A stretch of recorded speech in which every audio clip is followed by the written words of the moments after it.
Hi listeners, this is part 2 of the anxiety series of The Lies You Tell Yourself. Part 2 is based on a fear of rejection and a fear of abandonment. Part 1 was based on having the thought process of I have to versus I'm choosing to, and I gave you the feedback to start unpacking and thinking about, if I choose to prioritize this, how is this serving me? As opposed to, if I choose to not do this, what will I be prioritizing and how will that be serving me? Now, another aspect of anxiety in the lie you tell yourself is where you read abandonment or rejection into most situations that distress you. A key example might be you contact a friend and you leave a message for them to call you back, and they don't call you back. They might take a day, 2 days, maybe a week to call you back. And then the lie you tell yourself is they are rejecting you. Okay, but what is the truth here? The truth is you don't know what the truth is because you're not living their life. Okay, then you send a message to someone and they don't respond immediately. They may not respond the same day. They might have forgotten to respond. Then you're telling yourself they're rejecting you. Okay, you send a message out to someone on Facebook or you put something out on Instagram and they don't respond to you.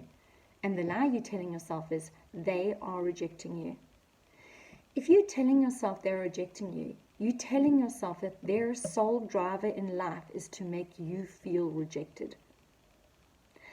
The reality is, the person on the receiving end has a life themselves, and their life has stresses, complexities, their own chaos, their own intricacies, their own deadlines, their own routines, their own agendas, their own timelines, capacities to cope.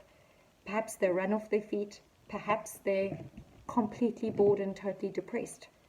Do you really know? Because are you that person? So the reality is, if you're a type of person that reads abandonment into every situation or reads rejection into every situation, that is your automatic thought. That is your automatic thought, and actually that's based on your wound and your trigger. And if we have to go back and we have to look for one of your most traumatic memories, you can guarantee that that memory will have a theme of abandonment or rejection into it. And that memory has not been dealt with and has not been processed and has not been kind of put to bed, so to speak. And if that's the case, every time something happens that makes you feel slightly stressed, you will read abandonment and rejection into that. And that will not be about the person that you are claiming the rejection abandonment from. That will be about your issues and your story.